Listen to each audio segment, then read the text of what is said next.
এই জগত দুষ্ট দমন আৰু সাধু সকলৰ পৰিত্ৰাণৰ অৰ্থে নানা ৰূপে যুগে যুগে আমি হওঁ অৱতাৰ।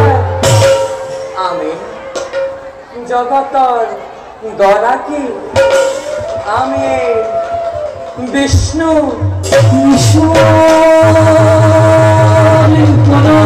বিষ্ণু শশিদানন্দ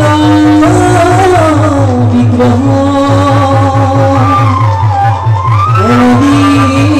আবির গোবিন্দ